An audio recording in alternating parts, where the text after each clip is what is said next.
Mister, sobre essa partida, eu queria a avaliação do comportamento da equipe dentro de campo, para buscar essa vitória, né? Confirmar algo que já tinha sido feito em Belo Horizonte, ampliou esse marcador. E o quanto isso é importante nessa campanha de invencibilidade do Cruzeiro, você ainda podendo colocar também, até emendando o Cauã, dar uma oxigenada nesse elenco do Cruzeiro, pensando em um jogo tão difícil, que vai ser também o de domingo, lá contra o Fortaleza. Parabéns pela vitória e pela classificação, mister. Bem, em primeiro lugar, acho que foi importante o Cruzeiro jogar de forma responsável, e é que este jogo era o mais importante, não pensar no Fortaleza antes do tempo. Agora podemos pensar no Fortaleza, mas antes do jogo tínhamos que pensar somente neste jogo. Primeira parte muito dividida, com muitos duelos, o adversário a tentar na sua casa nos pressionar alto e a tentar contrariar um pouco o nosso jogo. Segunda parte, eles quebraram um pouco em termos de intensidade, e a nossa maior qualidade acabou por fazer a diferença, de jogadores que entraram e de jogadores que não tinham jogado no último clássico, como o Eduardo, mostrou mais uma vez que é um jogador fundamental dentro da estrutura da equipa.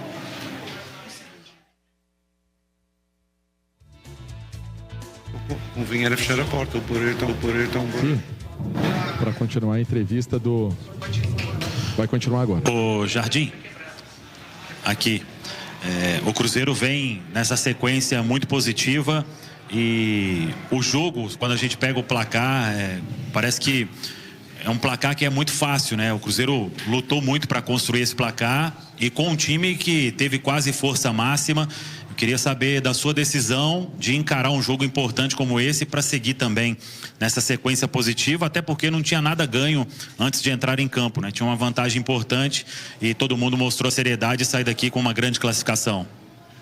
Eu sou daqueles sem opinião que 2, 3, 4 jogadores que nós possamos alterar não pode mudar aquilo que é o nosso DNA, não pode mudar em relação ao respeito de vestir a camisola do Cruzeiro, e todos os jogadores interpretaram isso muito bem à letra. Mudamos 3 jogadores do último dia e a equipa continua competitiva. Entraram outros durante o jogo e a equipa continua competitiva, e é isso que nós esperamos do elenco. Não só 11, mas o elenco do Cruzeiro, e todas as oportunidades são para aproveitar. Acabamos por fazer 3 golos, mas mais na segunda parte, quando o adversário também quebrou um pouco, em termos, não vou dizer físico, mas quebrou na capacidade de pressionar-nos. Já não conseguia nos pressionar, e aí conseguimos dilatar o marcador e tentar gerir alguns jogadores que estavam a jogar mais tempo. Leonardo Jardim, boa noite. O senhor falou aí da sequência, né, de 8 jogos agora que o Cruzeiro não perde. O time já chegou a jogar tudo aquilo que você espera? Já conseguiu atingir o que você espera desse time do Cruzeiro? Não fui eu que falei, quem falou foi o jornalista dos 8. Claro que é uma boa sequência, nós estamos satisfeitos que a equipa venha mostrando nas diferentes competições uma atitude positiva. Esperamos sempre que exista evolução. Quando nós trabalhamos, existe evolução. Neste momento, o Cruzeiro ainda tem um longo caminho, ainda não ganhou nada. Estamos 3 meses de trabalho ou mais qualquer coisa. Isto é quase um reinício de um projeto, pelo menos para mim, que eu cheguei a meados de fevereiro ao Brasil.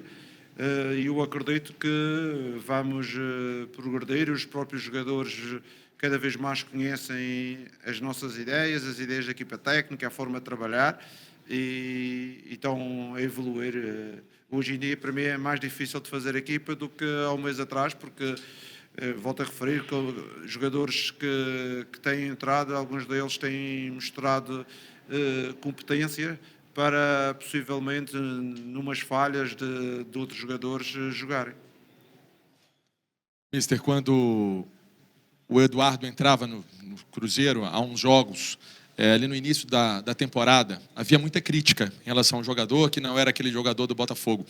Ele faz 2 gols, tem uma atuação na vaga do Lucas Silva, que entra depois no segundo tempo.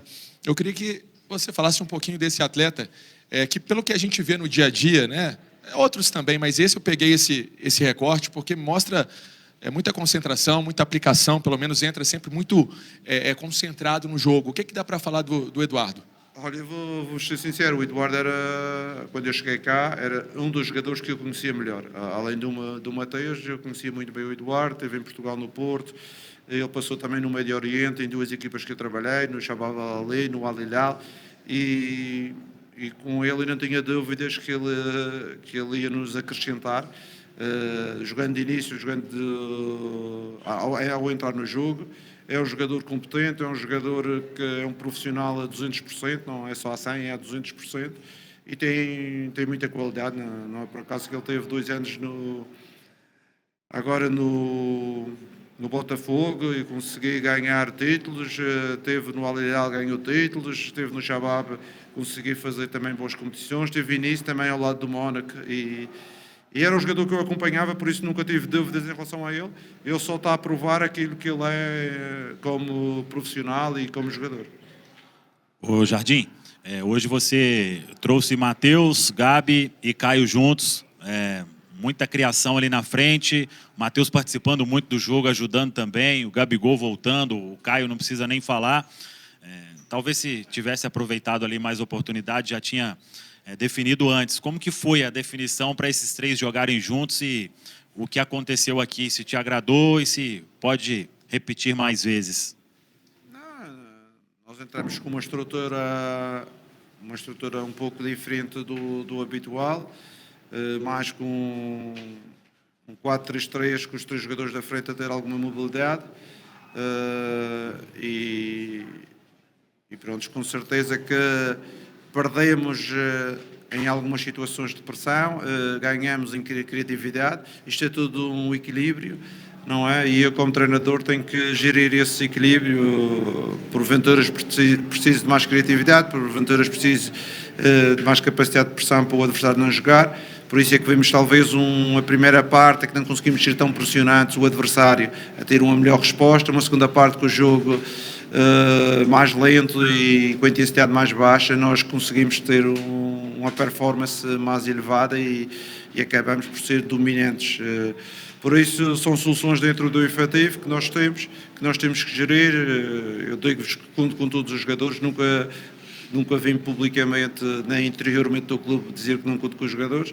Quando chegamos, queremos é que os jogadores sejam soluções para aquilo que pretendemos. Ok? Obrigado. Mais uma, desculpa. Maristela, da Pode Vir. Professor, no primeiro jogo, a gente viu o Vila Nova muito presente ali no segundo tempo, e aqui nesse segundo jogo a gente viu um Vila Nova presente bastante ali no primeiro tempo, e também tem o destaque ali do goleiro House também, que defendeu bastante. Queria que o senhor falasse dos pontos de dificuldades que encontrou na equipe do Vila Nova e fizesse a avaliação da equipe aí na Série B do Brasileirão. Eu, quando comecei o jogo e quando acabei, dei os parabéns ao treinador, que achava que a equipa do Vila Nova era uma equipa organizada, uma equipa com bons princípios de trabalho.